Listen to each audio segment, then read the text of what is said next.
Il est 8h16.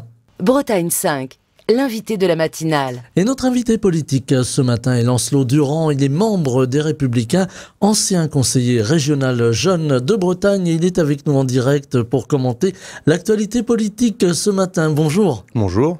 Alors, actualité politique, j'avais envie de commencer peut-être par quelque chose qui est aussi de la politique, l'agriculture. On en parle beaucoup en ce moment avec le salon de l'agriculture qui se tient à Paris et toujours la colère agricole dans nos campagnes. Est-ce que on a des avancées aujourd'hui? Est-ce que vous estimez qu'on a des avancées sur les grands dossiers agricoles ou est-ce que le malaise est toujours très profond?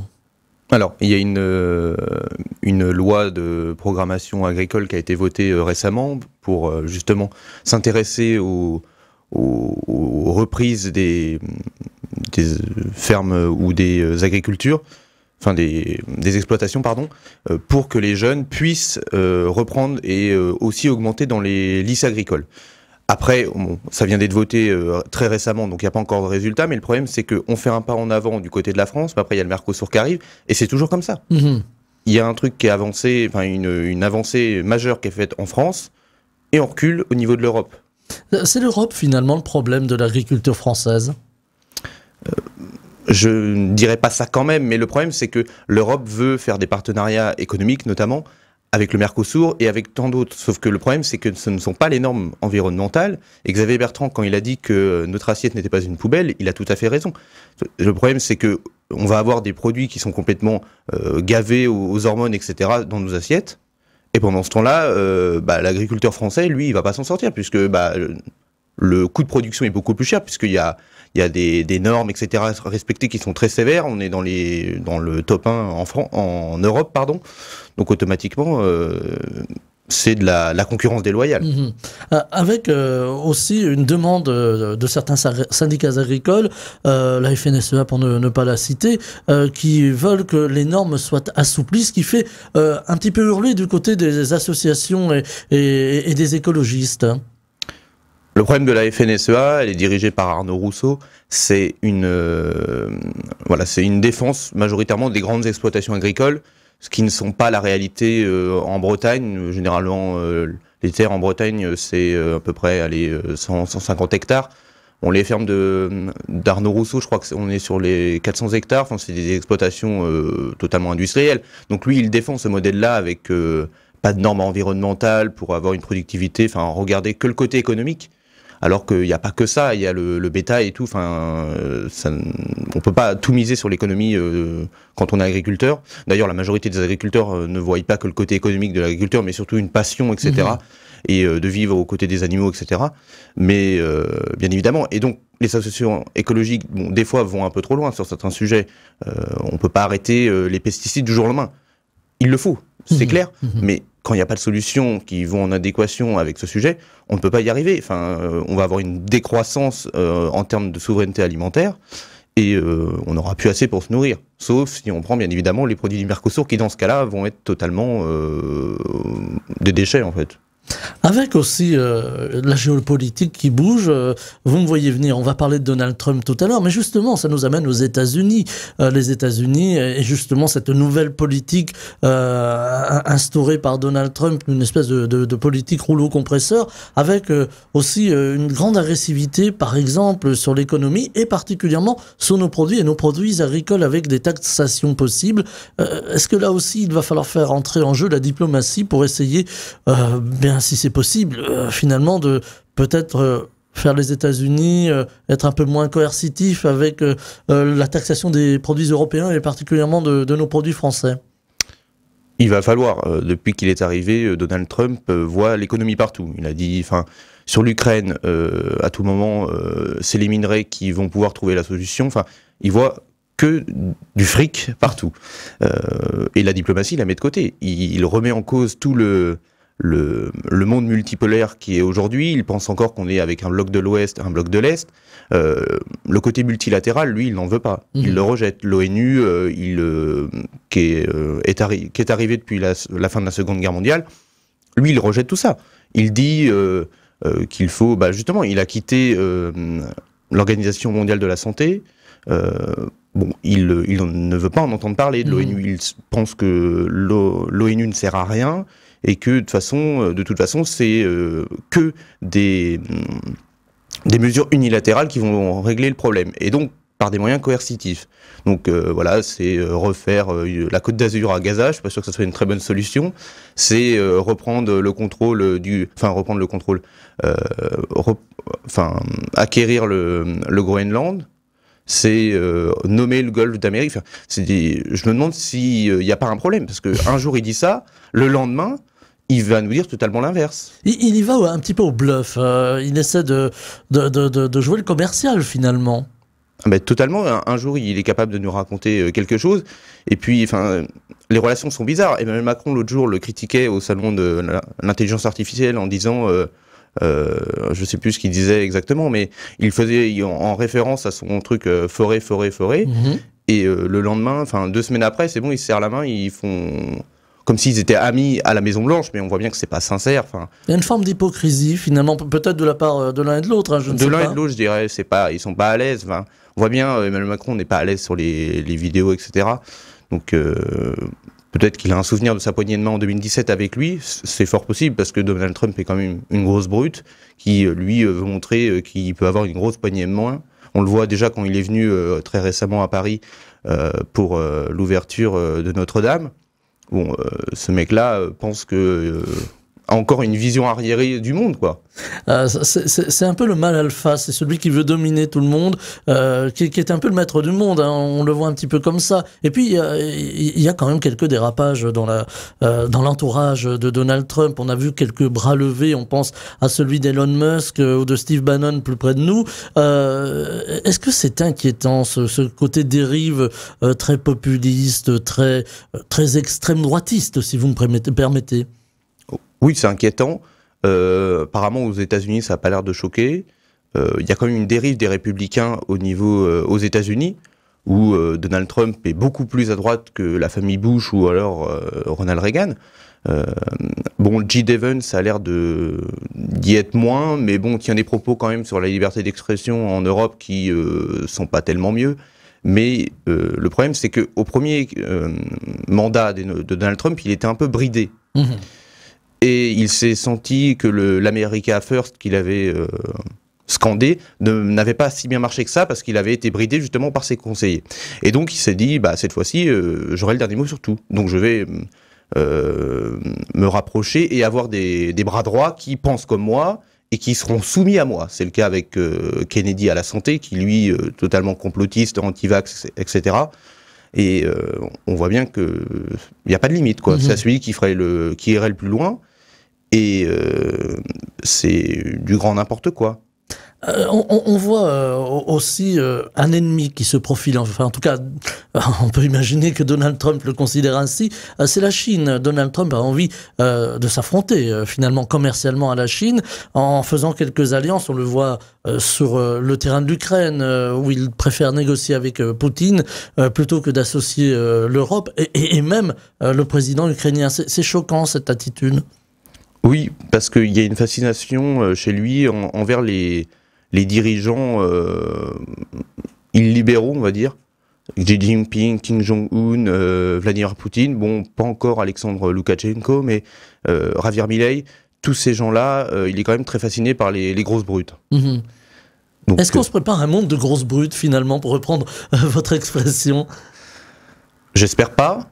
Je ne pense pas, mais après, tous les populistes, notamment d'extrême droite, sont pour une mise à mal en fait du monde multilatéral. Mmh. Et donc pensent que chaque État doit se défendre son propre intérêt et ne pas forcément penser à l'autre. Enfin, c'est le principe même du nationalisme, c'est détester son voisin.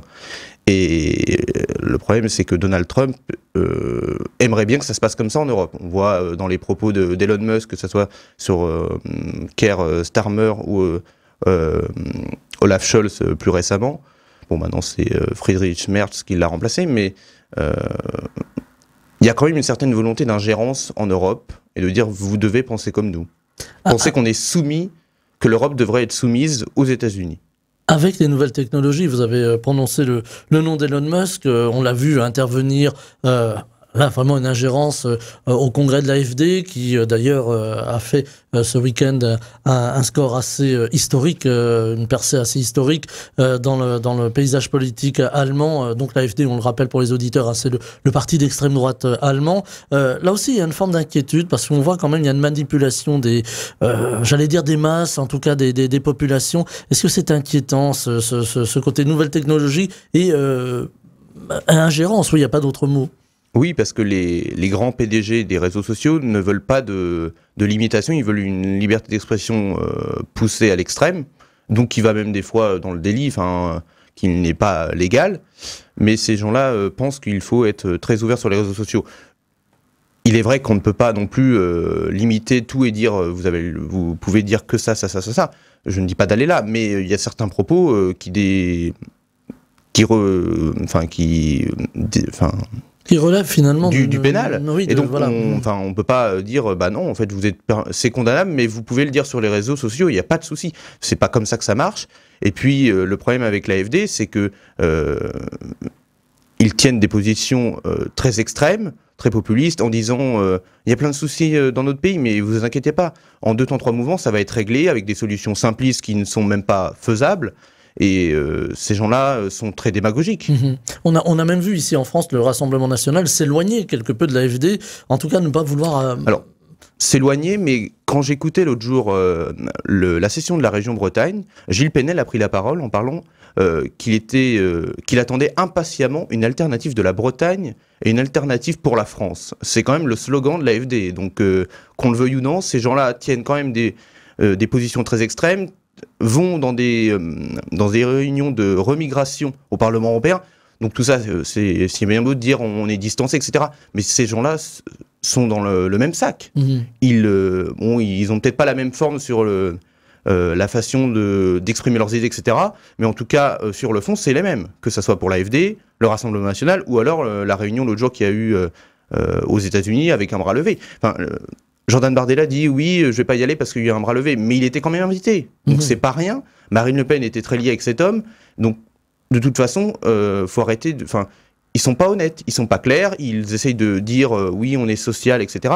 Non, c'est une extrême droite encore plus fourbe que celle de Jean-Marie Le Pen qui était très libérale. Ils font croire aux gens qu'ils sont plus sociales pour dire mais regardez. La population, les classes populaires, on va s'occuper de vous, etc. Ce qui est totalement faux. C'est juste pour gagner des voix et dire... parce qu'on le voit bien sur la réforme des retraites. Il disait, 60 ans, après 62, et pourquoi pas après 64, 65. Et voilà. On voit déjà direct que plus il s'approche de l'Élysée ou de Matignon, plus il commence à enlever le masque. On le voit d'ailleurs avec les candidats RN qu'il y a eu sur votre antenne et partout en France. On reçoit tout le monde ici, voilà. Oui. C'est important, la liberté d'expression justement dans le cadre des médias. Sur l'ingérence, j'avais envie de revenir 2 secondes sur l'ingérence parce que on voit aussi une perte de souveraineté. Alors la souveraineté, c'était cher au général de Gaulle en son temps. Que dirait-il aujourd'hui? On ne le fera pas parler, il n'est plus là. Mais il y a une perte de souveraineté. On a l'impression que ce mouvement populiste qui appelle finalement la souveraineté des pays, en Allemagne, en France et bien ailleurs, finalement a une forme de fascination pour les États-Unis, tenez par exemple. Oui, parce que les États-Unis sont à eux seuls une grande puissance, militaire, économique. Donc, automatiquement, c'est un peu l'ambition de ces partis-là, faire revivre la puissance de la France, ou même d'un autre pays, mais aujourd'hui nous ne pouvons plus nous le permettre. On a une population vieillissante en France, c'est pas possible. On peut pas avoir. Et puis à quoi ça sert d'avoir une armée, d'être surarmé en France? Je ne pense pas que ça sert à quelque chose, parce que déjà on n'a pas de sous. Donc déjà dire on va mettre tant de milliards dans le militaire, c'est pas possible. On peut pas se permettre. Et puis je ne pense pas que c'est très utile. Oui, il faut une armée puissante en France. Mais il ne faut pas non plus un effort de guerre. On n'est pas rendu là. Et puis on a la force de dissuasion. On est le seul pays dans l'Union européenne qui le possède, effectivement. Donc déjà, ça nous rajoute quelques points. Avec justement, là encore, les États-Unis et les propos de Donald Trump autour de l'OTAN en disant bon maintenant ça suffit, soit vous payez, soit on ne vous protège plus, peut-être à l'exception de l'Ukraine, parce que il y a les minerais, mais ça, c'est les négociations.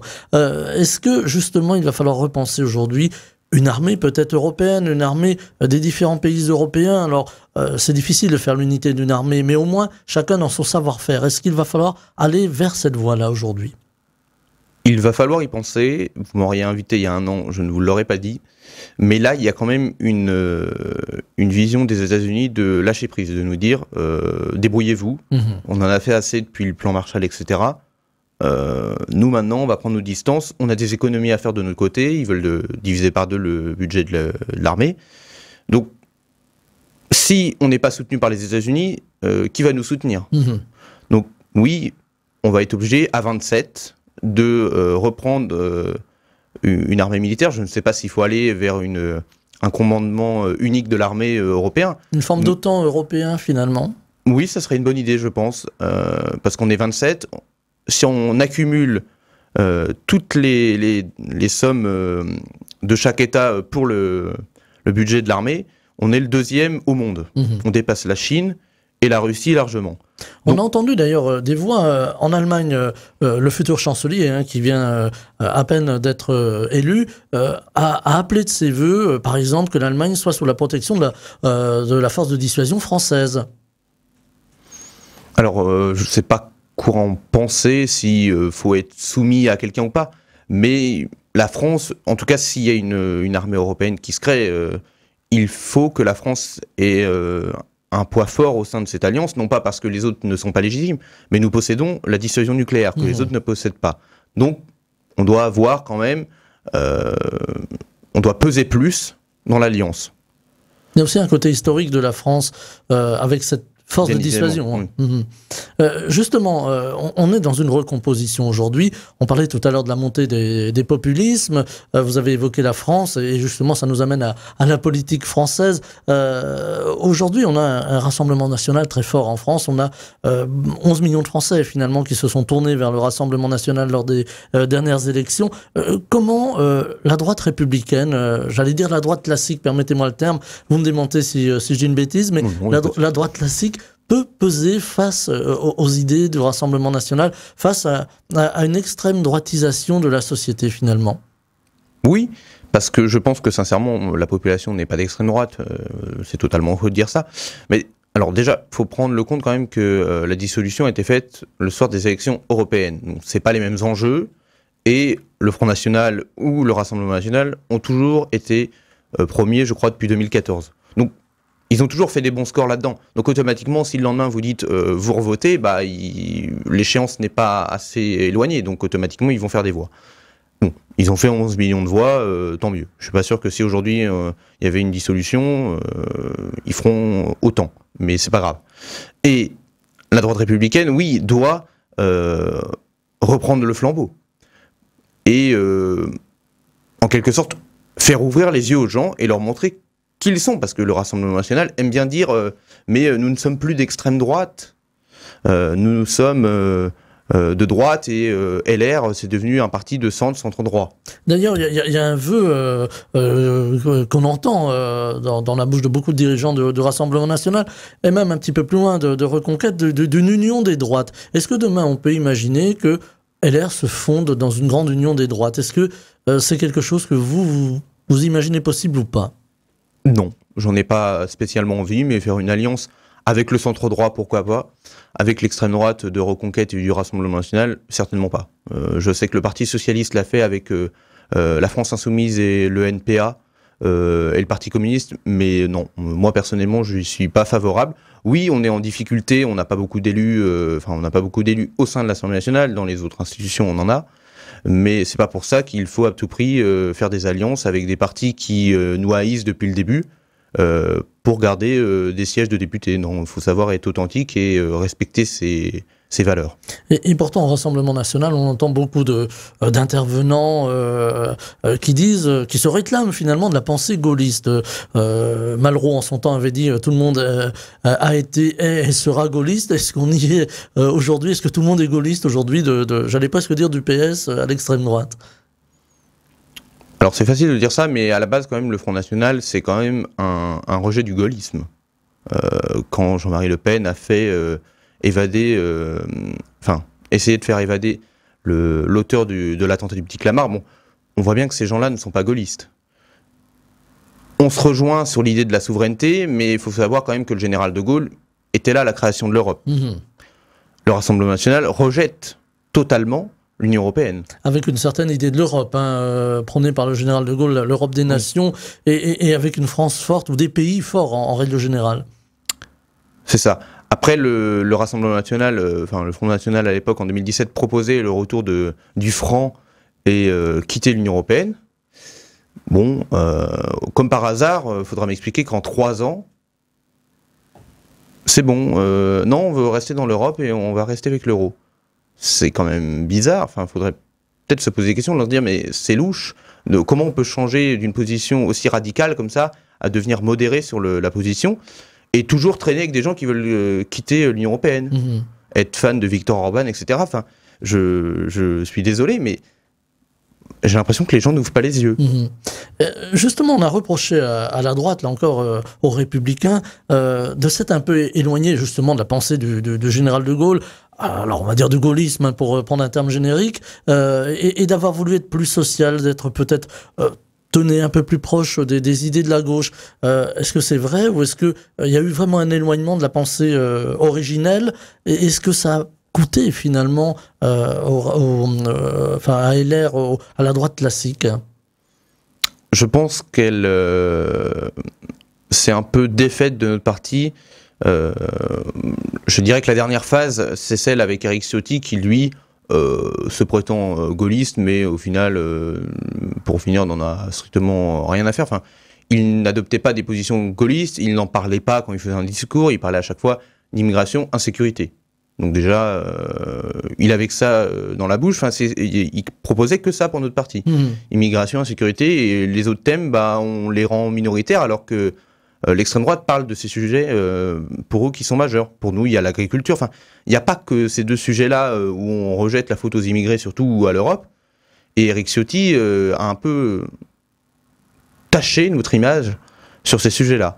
Après, oui, bien sûr, à partir du moment où Charles Pasqua, Philippe de Villiers, toute la droite plus radicale se sont dissociés du RPR à l'époque, puis de l'UMP, bon, la branche gaulliste s'est dissociée en deux, entre ceux qui étaient pour plus d'Europe et ceux qui étaient pour moins.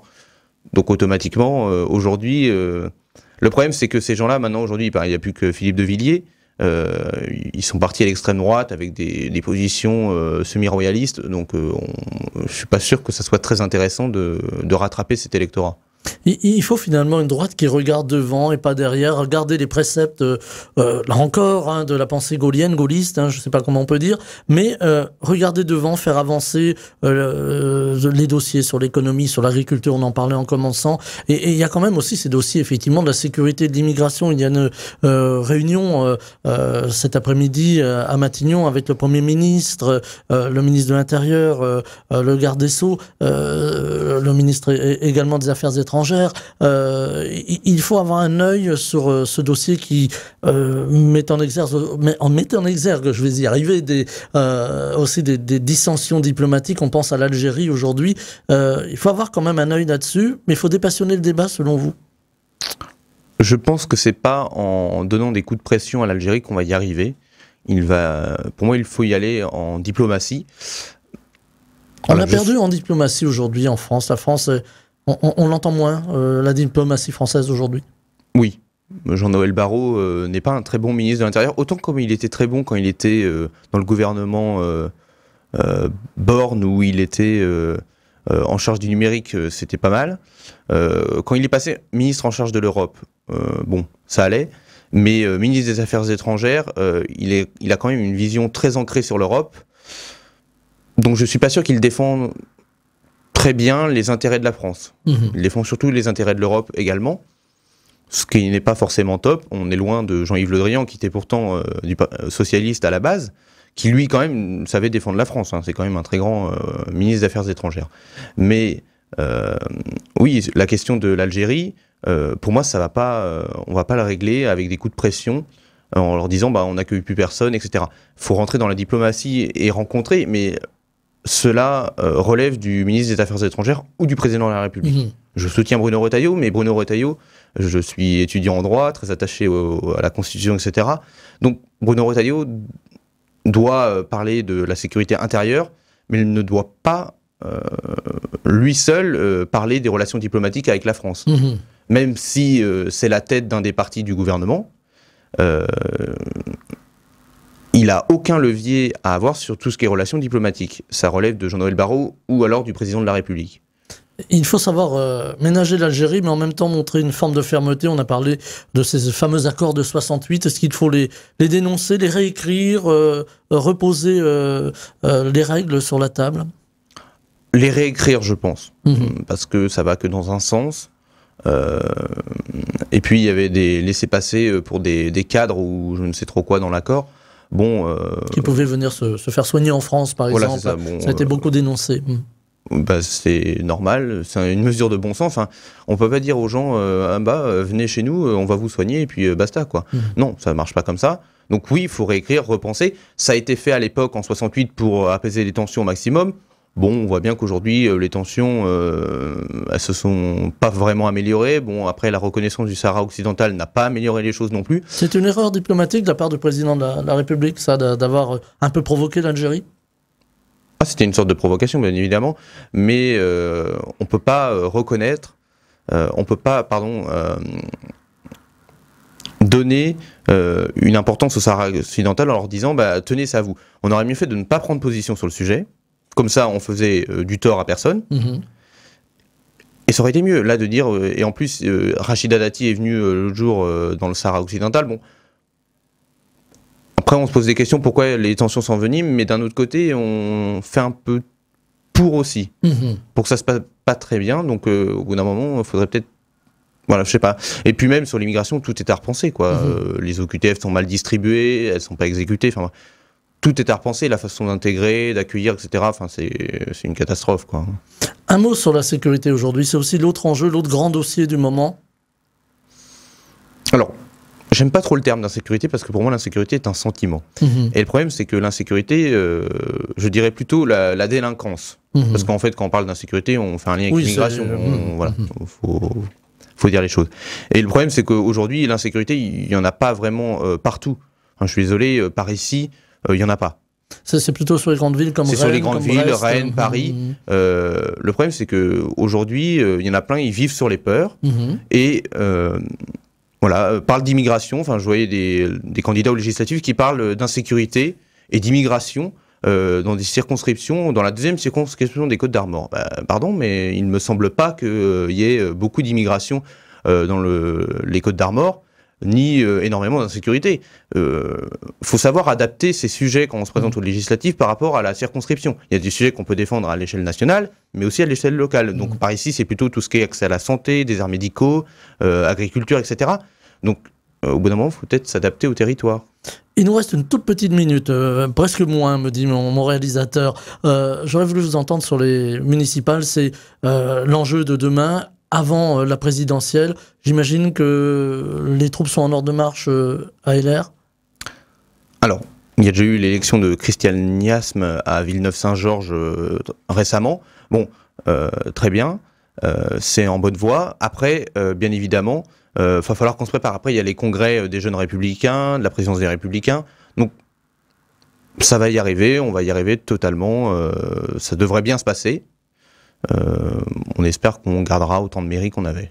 Voilà, c'est tout l'enjeu. Et vous viendrez évidemment nous en parler au micro de la matinale de Bretagne 5. Lancelot Durand, membre des Républicains, ancien conseiller régional jeune de Bretagne, était avec nous pour commenter l'actualité ce matin. Je vous en remercie. Je vous souhaite une belle journée. Merci, bonne journée à tous et aux auditeurs. Bretagne 5, Stéphane Hamon, le 7-9.